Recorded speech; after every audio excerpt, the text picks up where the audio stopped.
Bem-vindo ao Sala de Imprensa, um bate-papo com jornalistas e estudiosos da área de comunicação.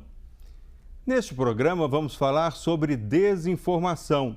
Notícias falsas, manipuladas ou descontextualizadas se disseminam rapidamente nas redes sociais e em aplicativos de mensagens. Qual o impacto desses conteúdos sobre o processo político e eleitoral? A desinformação abala a confiança dos brasileiros nas instituições e na imprensa? Para discutir essas questões, nós convidamos Liz Nóbrega, jornalista do site Desinformante e mestre em estudos de mídia, e Eliara Santana, jornalista e doutora em Linguística e Língua Portuguesa. O Sala de Imprensa está só começando, não saia daí.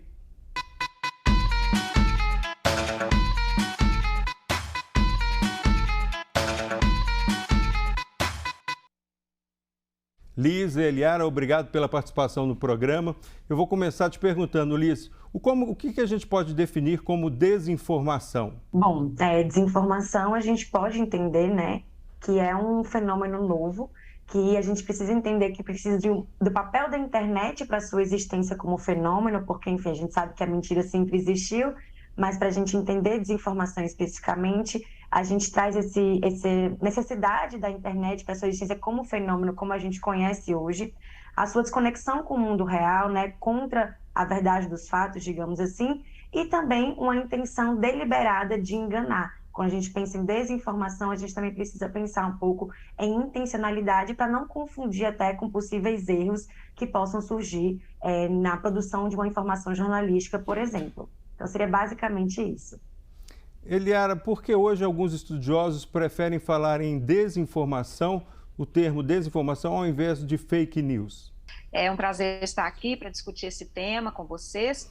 Bom, as fake news são uma ponta do sistema de desinformação e eu gosto de nomear como sistema de desinformação porque é de fato algo bem mais complexo do que apenas disseminar boatos, né?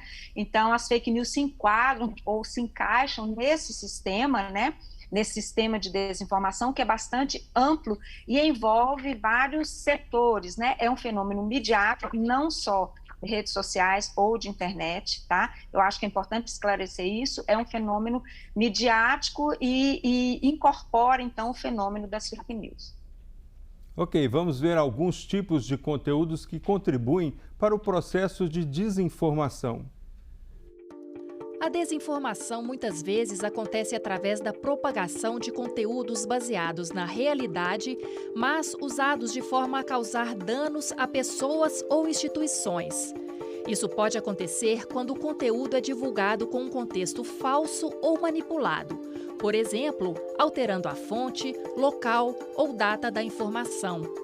Podem ser criadas também conexões falsas, quando manchetes, ilustrações ou legendas deturpam o conteúdo principal. Informações verdadeiras podem ser usadas de forma enganosa para enquadrar questões ou indivíduos de forma negativa ou difamatória. Existem conteúdos que são criados de forma maliciosa para enganar e manipular. O conteúdo impostor imita fontes genuínas, usando seu nome ou marca para veicular informações falsas. Também é possível fabricar conteúdo novo, 100% falso, para ludibriar e prejudicar de maneira intencional. Um exemplo disso seriam as deepfakes, ou falsificações profundas, que utilizam inteligência artificial e efeitos especiais parecidos com os de cinema, para inserir a voz ou rosto de pessoas em situações falsas. O humor também pode ter papel na desinformação, com a produção de notícias falsas para fazer rir. Sátiras ou paródias não têm necessariamente a intenção de prejudicar, mas podem enganar consumidores menos atentos. Como vimos aí, as formas são as mais variadas. Na opinião de vocês, o que mudou no contexto atual? Porque o fato de existir notícia falsa sempre aconteceu. O que mudou nesse contexto atual das novas tecnologias? Bom, eu gosto muito dessa definição que passou agora, né, que a pesquisadora Claire Wardle traz esse ecossistema da desinformação, mostrando que desinformação não aparece só como o que a gente conhece, né, de fake news, aquela notícia falsa, entre aspas, mas que é um ecossistema muito diferenciado que às vezes até conteúdos como vocês mostraram, né, de sátira ou paródia, que não tem a intenção de desinformar, podem, né, por o usuário não ter um contexto específico, ele pode ficar mal informado naquele sistema. Mas aí tem essa questão, né, ela mesma, a pesquisadora, diferencia essa questão da intencionalidade. Mas acho que o que muda hoje em dia, que a gente precisa estar muito atento, é principalmente as formas de veiculação dessa desinformação, desse tipo de conteúdo. E quando a gente pensa nessas formas, a gente precisa pensar de uma forma muito mais específica no modelo de negócio das plataformas digitais e no que a gente pode entender de economia da atenção. Então, hoje em dia, de uma forma bem geral, as plataformas, né, quando eu falo plataformas, eu penso nas mídias sociais, como o Facebook, o Twitter, Google, enfim, elas ganham basicamente, o lucro delas se dá a partir do tempo que a gente passa nas redes sociais. Então, esse tempo, quanto mais tempo a gente passa, mais dados elas vão extrair dos usuários, vão refinar esses dados e vão vender esses dados para anunciantes. Então, as estratégias dessas plataformas é que a gente passe cada vez mais tempo nesses ambientes. E para a gente passar cada vez mais tempo, são entregues conteúdos que muitas vezes são desinformativos ou então vão apelar para algum tipo de emoção, não necessariamente conteúdo verdadeiro, né? O que importa para elas é que a gente passe mais tempo. Então, essa lógica, né, que é só um dos traços que a gente pode entender da desinformação hoje, mas eu acredito que essa lógica ela vai mudar muito o cenário que a gente vai vivendo e também, por isso, talvez a gente tenha tanta disseminação de desinformação nas redes, porque também é um negócio muito lucrativo. Eliara, as redes sociais, de certa forma, redefiniram o debate público. Como que elas interferem na sua avaliação nesse contexto da desinformação e da informação que não é precisa? Primeiro, retomando essa esquematização da pesquisadora Claire Wardle, como a Liz bem lembrou, ele é muito importante para a gente pensar no aspecto fundamental da desinformação, que é a produção do conteúdo. É um conteúdo muito bem produzido, é um conteúdo intencional, né?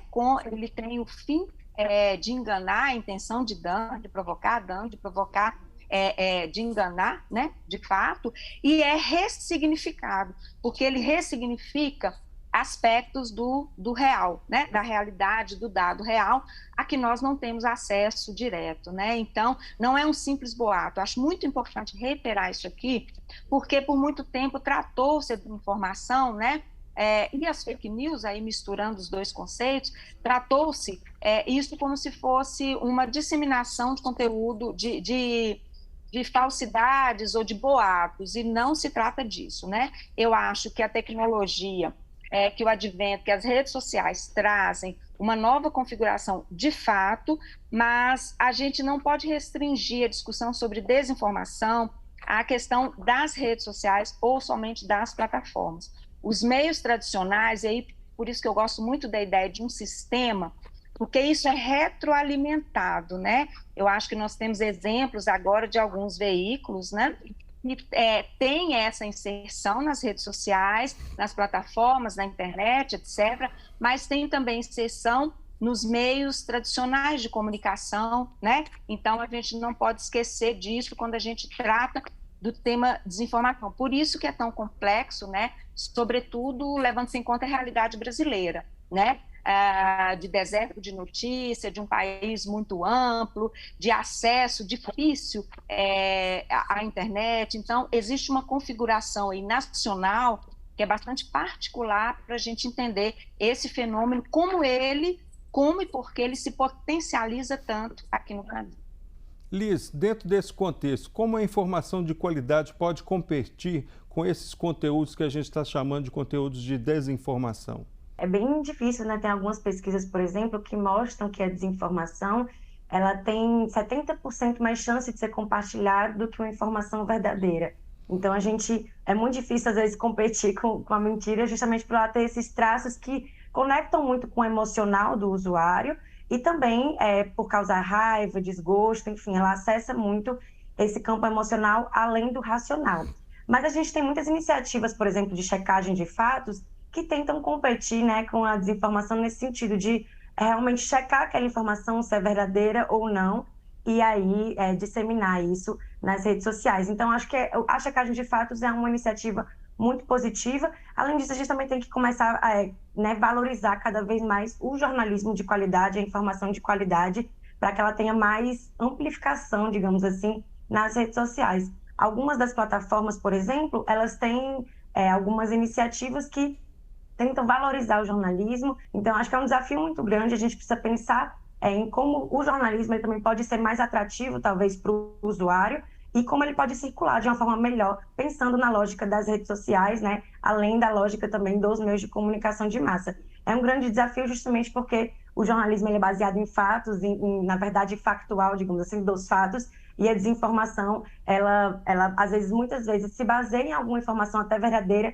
mas traz contextos falsos para desinformar. Então, nem sempre é uma competição muito igual, mas a gente precisa continuar nessa luta, principalmente dando mais ênfase ao jornalismo de qualidade e também as iniciativas de checagem de fatos, que são muito importantes para combater a desinformação, aquela desinformação específica, né? Trazendo aquele contexto específico para que o usuário entenda por que aquela desinformação é uma desinformação e também seja capaz até de ter material para poder checar também seus próprios conteúdos. Concordo que o jornalismo tem um papel a cumprir, precisa que isso seja feito cada vez mais, mas somente a checagem ela é inócua. Ela não adianta, de fato, nesse sistema que nós estamos vivendo, a checagem ela ajuda enormemente, mas ela não é suficiente. Eu acho que nós precisamos urgentemente trazer para o Brasil a questão do letramento midiático, ou mais popularmente da educação para a mídia, que já é uma realidade nos Estados Unidos, na Europa, com várias ações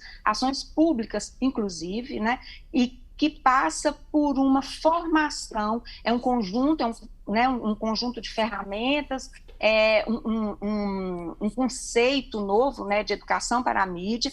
Trazer isso para o Brasil é uma formação para uma postura crítica diante da mídia. Por quê? Se a gente pensar, por exemplo, na realidade das deepfakes, né, e hoje eu estava acabando de analisar aqui um vídeo de uma pesquisa, é de fato muito impressionante, né? Então, e a capilaridade disso, né, como a velocidade com que esse material é disseminado, é de fato um desafio muito grande. Então, nós temos que pensar aí, eu acho, que em várias frentes, né? Eliara, a Alice mesmo tocou nesse aspecto de um certo controle que é feito hoje pelas grandes plataformas. Mas como evitar esse problema da desinformação em aplicativos de troca de mensagens, como o WhatsApp e o Telegram, onde muitas vezes esse controle se torna ainda mais difícil, porque a relação é direta, né? Vamos dizer assim. Eu acho que passa também por esse processo de formação, de educação, passa por uma regulação. Eu acho que é preciso pensar em alguma forma de regulação, né? E vejam, isso não é controle, mas uma regulação, né, dessas plataformas. Isso tem que estar em pauta, tem que ser discutido, porque, de fato, os aplicativos de mensagens são hoje terra de ninguém, né? Não há nenhum controle, e essa desinformação, esse nível, né, essa produção e essa disseminação desse conteúdo muito danoso encontra um terreno bastante fértil nessas redes, né? Eliara, ainda dentro desse contexto do letramento, as características da educação brasileira, do nosso público, seria possível fazer isso de uma forma mais ampla e genérica, o que investindo nas escolas? O que é que vocês pensam disso? Você também, Liz? Claro, eu acho que digamos assim, um pool de ações, né? Eu estive nos Estados Unidos fazendo um sanduíche por 6 meses e eu estava num grupo de pesquisa na Universidade de Colômbia que pesquisava fake news e que fazia ações de letramento midiático, né? Então, fazíamos ações com estudantes, desenvolvíamos materiais para estudantes de 12 anos. E eu participei de um congresso em Washington, né, da Associação Nacional de Letramento Midiático dos Estados Unidos, e existe uma ação no país inteiro que é muito forte, né, bastante intensa, não só das escolas ou para as escolas, mas também a partir de ONGs, de ações de entidades da sociedade civil, para vários públicos, né, para os mais diversos. Os parâmetros curriculares nacionais, né, a grade do ensino, comporta a questão da educação para a mídia, que entra como conteúdo, né, em algumas disciplinas, geralmente de língua portuguesa. Mas isso precisa estar, de fato, muito disseminado, porque é uma necessidade urgente, né, que se trabalhe o letramento midiático. Como é que você vê isso, Liz? Quando a gente pensa em cenários, possíveis saídas para a desinformação, o letramento midiático, a educação midiática, é uma saída a longo prazo que pode ser muito efetiva, né? A gente tenta, às vezes, pensar muito a curto prazo, mas eu acredito que é uma iniciativa que precisa ser fomentada nas escolas, não só nas escolas, mas também existem muitos projetos hoje em dia nas redes sociais, até para a educação midiática de adultos e idosos, por exemplo. Existe o Educa Mídia 60+, por exemplo, que é uma iniciativa focada em idosos, mas nesse intuito de que as pessoas elas entendam como funcionam as mídias, né? Muito além de a pessoa aprender a checar algum tipo de conteúdo, eu acredito que é muito importante criar esse fomento de entendimento de como funciona a mídia, como funcionam as redes sociais, como funcionam os algoritmos, ainda que seja algo muito opaco, mas para que a gente até entenda por que determinado tipo de conteúdo chega para a gente, por que eu estou inserida numa bolha, digamos, informacional, para que a gente tenha essa noção também mais ampla da desinformação e não, às vezes, muito específica de checar determinado conteúdo, que é muito importante, mas acredito que a gente, até por serem novas tecnologias, por ser algo muito novo que muda diariamente, a gente precisa inserir isso na educação do país, para que as pessoas elas entendam como funciona esse ecossistema midiático, além das plataformas digitais, mas também a internet, e também entender que a internet vai muito além das plataformas digitais, né, como o Facebook, o Twitter, enfim. Algumas pessoas, inclusive, acham, hoje em dia, que a internet se baseia, né, basicamente, uma rede social, sendo que é muito mais ampla que isso. Então, eu concordo muito com a Eliara nesse sentido, que a gente precisa fomentar isso de uma forma muito mais significativa, para que a gente também possa colher os frutos disso daqui a alguns anos, pensando que não é uma iniciativa a curto prazo na educação, a gente pensa muito a longo prazo na nossa sociedade. Ok, vamos falar um pouco agora sobre eleições. Nos últimos anos, o processo eletrônico de votação se tornou alvo de críticas e de questionamentos, muitos deles baseados em informações falsas. Vamos ver a reportagem. Apesar de o Brasil ser modelo em relação à votação eletrônica, é justamente a urna uma das principais vítimas das notícias criadas e implantadas para enganar ou atrapalhar o processo. Ela está na maioria dos vídeos da Justiça Eleitoral, feitos para corrigir a desinformação. Foi criado ainda um site chamado Fato ou Boato, que mobiliza 70 instituições entre partidos políticos, entidades públicas, privadas, que combatem os efeitos negativos da desinformação ligada à democracia. O Programa Permanente de Enfrentamento à Desinformação do Tribunal Regional Eleitoral em Minas pretende prevenir e esclarecer casos de desinformação durante o processo eleitoral. Magistrados e servidores estão sendo treinados para esse tipo de enfrentamento.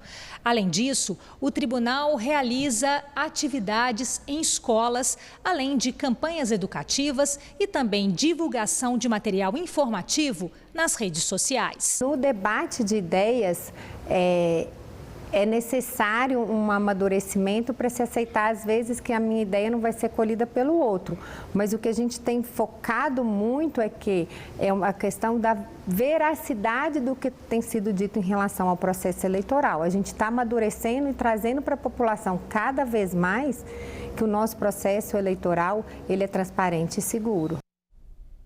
O Tribunal Superior Eleitoral criou no ano passado o Programa Permanente de Enfrentamento à Desinformação e outras iniciativas também vêm sendo tomadas em todo o Brasil. Essas iniciativas, na opinião de vocês, são suficientes para impedir ou controlar ou evitar essa disseminação da desinformação?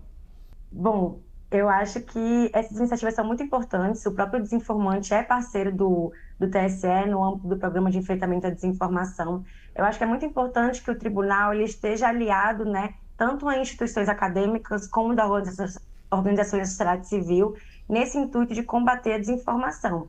No entanto, eu acho que as iniciativas ainda não são 100% eficazes, porque o problema é muito mais estrutural do que simplesmente desmentir algum tipo de informação. A gente sabe que existe um grande um grande enfrentamento, né, à desinformação, principalmente no contexto eleitoral, à integridade do processo eleitoral. E isso é muito importante que a gente, né, retome a necessidade de mostrar de como o nosso processo é seguro e transparente também, mas, ao mesmo tempo, a gente precisa pensar além desse enfrentamento da desinformação, digamos, 1 a 1, né? Vamos desmentir essa desinformação e essa, e pensar também no âmbito estrutural do problema. Mas eu acho que nessa altura do campeonato, a gente está há poucos dias talvez, do primeiro turno, né? Eu acho que nesse ano o TSE fez um grande trabalho de combate à desinformação comparado às eleições anteriores. Eu acho que também foi um processo de amadurecimento, de entender como funciona, como vem funcionando a desinformação no Brasil, né? E nesse ano o TSE fez também parcerias com as próprias plataformas digitais, como o Facebook, Twitter, o próprio Telegram, né?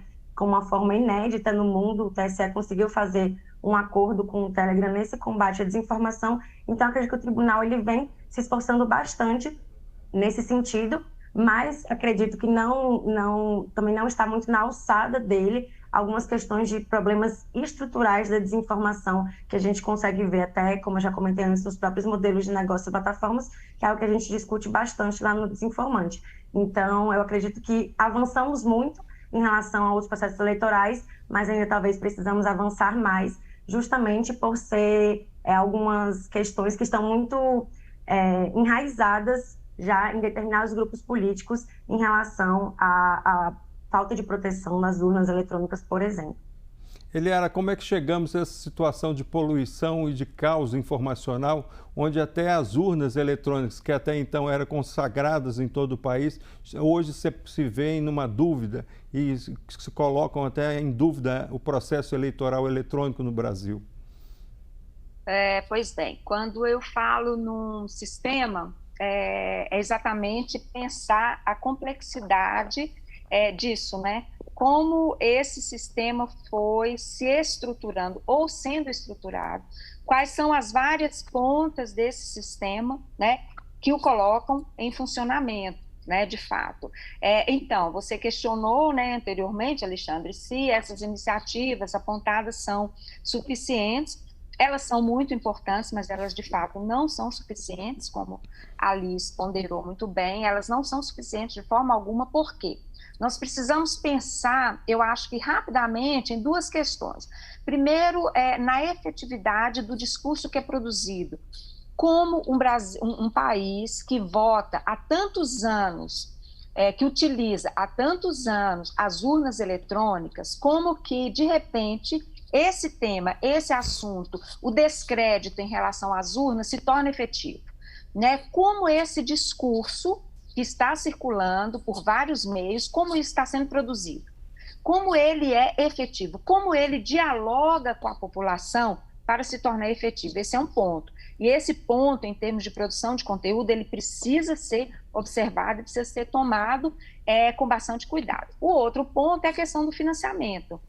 Como esse sistema de desinformação se estruturou, como ele foi financiado, quem o financia, quem continua a financiá-lo, né? E nesse sentido, portanto, eu acho bastante importante, louvável, a ação do presidente do TSE, né, o ministro Alexandre de Moraes, de interpelar, né, alguns empresários, ou seja, investigar alguns empresários que financiavam esse esquema, né? Eu acho que é preciso ir à fonte, porque todos nós sabemos que um esquema, né, com essa estrutura, com essa organicidade, ele não é montado, ele não é estruturado em pouco tempo e sem financiamento, né? Então, eu acho que esses dois aspectos, eles são muito relevantes, né, num curto prazo, para nós observarmos, para discutirmos a efetividade desse sistema, né? E aí as várias ações têm de ser consideradas, né? Têm de ser observadas num conjunto,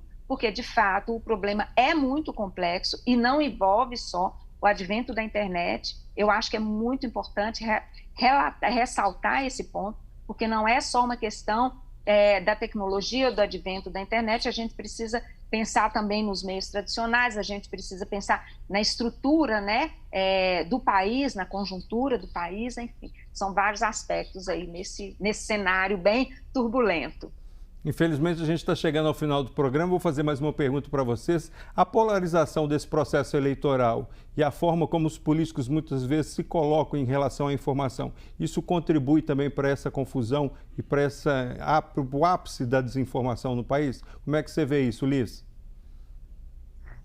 Com certeza, né? Como a Yara disse, a tecnologia ela não é o único fator desse fenômeno da desinformação, mas eu acredito que é um fator muito importante para a gente ter em mente também, além do fator social, brasileiro, socioeconômico também.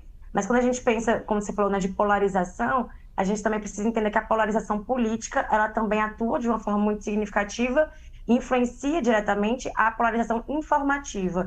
Então, quanto mais nos extremos estão as pessoas, mais, digamos assim, elas se informam por fontes diferentes de informação. Tem algumas pesquisas que mostram, inclusive, né, que muitas pessoas que estão no extremo A não se informam pelos mesmos meios de comunicação do extremo B. E isso a gente cria um problema muito grande, porque as pessoas elas param de estar baseadas nas mesmas informações, nos mesmos fatos, e a gente não consegue ter uma conversa, digamos assim, sem um terreno comum de informações, né? Cada um está dentro da sua bolha e acreditando naquilo que é colocado. Então, a projeção informativa, a projeção política, elas se retroalimentam mutuamente. E eu acredito que o cenário político brasileiro, ele tanto foi influenciado a partir dessa polarização informativa, mas também influencia diretamente nisso. E aí a desinformação, né, consegue circular livremente dentro desses campos que estão muito distantes, digamos assim, de encontrar um meio comum de informação. Então, as pessoas elas não conseguem, de uma forma mais geral, se basear nas mesmas informações e nos mesmos fatos, para que a gente tenha um debate político de qualidade, né, um debate público de qualidade entre os cidadãos. E isso é um grande problema para a democracia, porque a gente começa a perder, né, essa fonte, esse terreno comum de debate. Então, eu acredito que realmente temos um grande problema aí, não só para essas eleições, mas também para o pós-eleitoral, onde a gente precisa ter essa retomada de um debate político e debate público integrado. Eliara, rapidamente, como é que você vê esse processo? Olha, eu acho que a polarização, o embate, o debate, isso é da ordem da política, isso sempre houve, sempre ocorreu no Brasil. O que nós estamos falando aqui é que esse sistema de desinformação, ele não polariza, ele produz, por exemplo, o discurso de ódio, e discurso de ódio produz violência política, é disso que nós estamos falando, né? Eu não acho que há um problema em si na polarização, não, é quase como no futebol, né? Você tem ali preferência por A, B ou C, enfim, esse não é o problema, a questão é como isso é utilizado, como isso é instrumentalizado de fato, né? Como se transforma ou se produz discurso de ódio e como esse discurso de ódio contamina, aí sim, contamina a questão política, contamina o debate político e produz violência política intensa, né? Que é o que nós estamos vendo e vivendo hoje no Brasil, né? Então, a desinformação contribui sim para a violência política. Eliara, Liz, obrigado pela participação no programa. O Sala de Imprensa fica por aqui. Para rever estas e outras entrevistas, acesse o portal da Assembleia. Até o próximo programa.